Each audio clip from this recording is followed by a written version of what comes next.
ketika berhijrah, Nabi dah susun perancangan dah. Pukul berapa nak keluar dengan Sayyidina Abu Bakar As-Siddiq. Siapa yang akan hantar maklumat malam-malam? Abdullah bin Abi Bakar, anak Abu Bakar. Siapa yang akan hantar makanan? Asma binti Abu Bakar. Nabi dah plan dah macam tu. Maksudnya Nabi ada strategic thinking, satu pemikiran yang cukup strategik.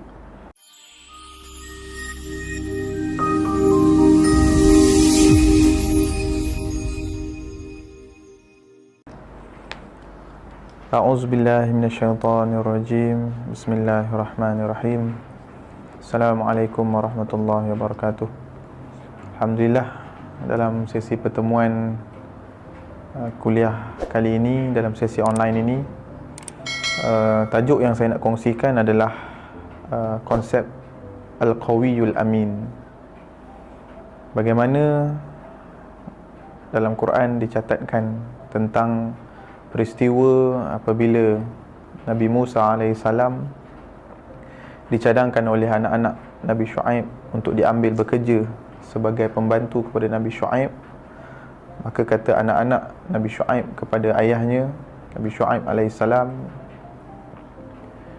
ambillah lelaki itu, wahai ayah, kerana pada dirinya ada dua ciri, iaitu Al-Qawi, Al-Amin. Maka dalam konteks hari ini, kalau kita lihat konsep Al-Qawiyul Amin itu, kita boleh definisikan sebagai konteks seorang yang qawi, yang itqan, yang profesional, yang tekun dalam kerjanya. Amin bermaksud amanah. Amanah maksudnya yang bersifat abstrak, bersifat dalaman, mempunyai integriti, seorang yang jujur, seorang yang tidak menyalahgunakan kuasa, tidak menyalahgunakan pangkat dan sebagainya. Maka konsep ini telah ada dalam Islam sejak dulu lagi, dan itulah manusia yang syumul. Nabi SAW seorang yang qawi, dan Nabi juga seorang yang amin. Nabi seorang yang profesional, Nabi juga seorang mukmin. Apa maksud seorang yang profesional? Dia buat kerja bukan sambil lewa. Dalam peristiwa hijrah, insya-Allah dalam 3 hari lagi kita akan bertemu dengan awal Muharram, 1 Muharram, tahun baru, hari Khamis nanti, ataupun disebut juga sebagai Ma'al Hijrah, atas peristiwa hijrah. Maka peristiwa hijrah itu, jika kita telusuri akan sirahnya, kita akan dapat tahu bahawa Nabi ni bukan seorang yang lekeh. Nabi seorang yang sangat profesional. Nabi ada planning, Nabi ada organizing, Nabi dah buat backup plan, Nabi ada risk mitigation. Itu Nabi sallallahu alaihi wasallam. Dan begitu juga para sahabat. Kisah-kisah para sahabat dalam peristiwa-peristiwa perang, bukan sembrono ambil pedang pergi lawan, syahid, tak. Dia ada strategi, dia ada dia punya perancangan, dia ada dia punya backup plan. Kalau plan A gagal, plan B apa. Orang Islam juga begitu. Dan di samping sifat Al-Qawi, sifat profesional itu, perlu juga ada sifat Al-Amin, jujur. Kalau bahasa mudah kita hari ini, tuan-tuan perempuan dirahmati Allah, adalah konsep baik dan bijak. Kalau seorang itu baik tapi tak bijak, maka orang akan marah dengan dia, orang akan meluat dengan dia. Kalau dia seorang yang peniaga yang tak bersungguh, ada hari buka kedai, ada hari tak buka kedai. Kalau dia seorang pekerja, majikan dia bagi kerja, bagi satu tugasan, siapkan dalam masa 3 hari, 3 minggu tak siap lagi. Walaupun orang itu seorang yang baik, rajin solat, rajin sembahyang, rajin puasa sunat, tapi nilai-nilai profesionalisme itu tak ada, maka juga bukan ciri orang Islam yang baik. Terbalik daripada itu ialah sekiranya seorang itu bijak tetapi tak baik, maka lahirlah orang-orang yang menggunakan kepandaian bagi menyakiti orang lain. Contohnya kalau hari ini kita biasa dengar perkataan scammer, kan, orang yang buat satu skim penipuan, pelaburan penipuan yang penuh dengan penipuan tu, itu bukan orang-orang yang biasa-biasa. Mereka ada kepakaran, mereka ada kepandaian, mereka ada kecerdikan nak create, nak cipta satu sistem yang boleh menarik ramai orang. Orang pun masuk melabur duit, berpuluh ribu duit masuk, tapi mereka tipu, mereka scammer. Itu orang pandai yang tak baik.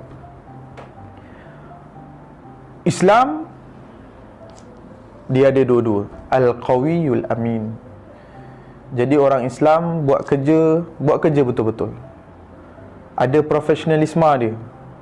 Buat kerja tu tak sembrono, ada perancangannya, ada susun atur takwimnya, ada backup plannya, ada risk mitigationnya, ada sasarannya, ada visi, ada misi, ada KPI-nya. Itu Islam. Dan dalam masa yang sama, dalam hati itu ada sabar, ada tawaduk, ada redha, ada syukur, ada tawakal, ada qanaah, ada zuhud. Maka lahirlah umat Islam yang Nabi bangunkan 1400 tahun dahulu. Bagaimana kisah Nabi SAW ketika berhijrah? Nabi dah susun perancangan dah. Pukul berapa nak keluar dengan Sayyidina Abu Bakar As-Siddiq. Siapa yang akan hantar maklumat malam-malam? Abdullah bin Abi Bakar, anak Abu Bakar. Siapa yang akan hantar makanan? Asma binti Abu Bakar. Nabi dah plan dah macam tu. Maksudnya Nabi ada strategic thinking, satu pemikiran yang cukup strategik. Malah bila Nabi duduk dalam Gua Thur, dalam Gua Thur itu juga memberi satu pengajaran kepada kita. Nabi duduk dalam gua untuk berlindung, bukannya masuk 2 jam keluar pergi Madinah, tak. Nabi tinggal dalam gua itu, dalam sirah ceritakan 3 malam. Di situ memberi pengajaran kepada kita bahawa kalaulah dalam dunia Islam hari ini tiba-tiba ada satu benda yang tengah kecoh, yang tengah panas, tengah meletup-letup, antara strategi yang mungkin boleh digunakan adalah, di samping kita jawab apa juga isu yang berlaku itu, kalaulah benda tu terlalu panas, Nabi ajar diam dulu, bagi reda dulu, bagi hilang panas dulu, baru kita respon. Kerana bila Nabi berhijrah daripada kota Mekah ke kota Madinah, peristiwa itu jadi hangat, jadi viral ketika itu. Muhammad hilang. Muhammad kat mana? Mana Muhammad? Dah tak ada dekat rumah. Kecoh kan? Dekat Instagram, Facebook semua. Mana Muhammad? Mana Muhammad? Kalau ada Instagram lah waktu tu kan, Facebook. Bila dah kecoh benda itu, maka Nabi ambil pendekatan bagi reda. Tapi dalam masa yang sama, Nabi ada spy, Nabi ada mata-mata yang memerhatikan situasi yang berlaku. Cukup bijak Nabi SAW kan? Sebab itu seorang Rasul, sifat wajib bagi seorang Rasul 4: sidik, amanah, tabligh, fatana. Kita ambil pengajaran daripada kisah itu. Dan dalam masa yang sama, Nabi melatih para sahabat juga begitu. Para sahabat bukan saja seorang, kalau peniaga yang hebat, kalau seorang Laksmana ataupun seorang panglima perang yang hebat, mereka juga seorang yang amin, seorang yang baik. Kita pernah dengar kisah Khalid bin Al-Walid. Apabila Sayyidina Umar Al-Khattab naik jadi khalifah, Sayyidina Umar dengar bahawa ramai orang cakap, oh, Islam menang kerana Khalid. Sayyidina Umar hantar surat, Khalid, kamu diturunkan jawatan daripada panglima perang, lantik Abu Ubaidah Al-Jarrah. Khalid Al-Walid terima arahan tu daripada seorang panglima general perang, turun ke bawah. Dia tak ada tak ada pun. Dia terus turun. Kerana apa? Kerana dia ada sifat Al-Amin. Maka hari ini umat Islam, saya seru diri saya, tuan-tuan yang dirahmati Allah, marilah kita cuba didik diri kita, anak isteri kita, keluarga kita, sahabat-sahabat kita. Kalau kita buat kerja sungguh-sungguh.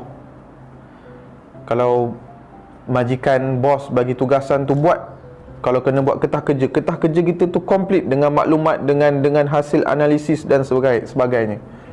Kita tak nak jadi orang yang selalu pergi surau tapi hasil kerja orang marah. Kalau kita berniaga, hasil jualan kita tu orang tak puas hati, jual benda dah busuk. Rajin pergi sembahyang tapi tak mahu. Dua-dua kena ada. Di samping seorang yang baik, begitu juga kena itqan, kena tekun, kena profesional. Dan sekiranya ciri-ciri itu ada pada umat Islam hari ini, maka sudah pastilah Islam akan kembali gemilang seperti mana zaman Nabi SAW.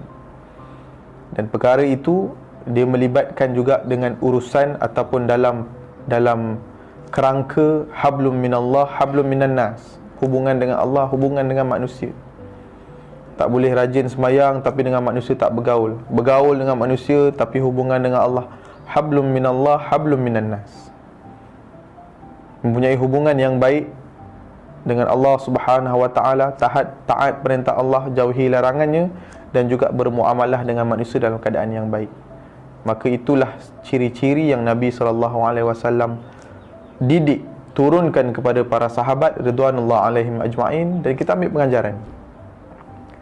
Dengan peristiwa hijrah ini kita ambil pengajaran bahawa Nabi inginkan umatnya yang mukmin dan profesional.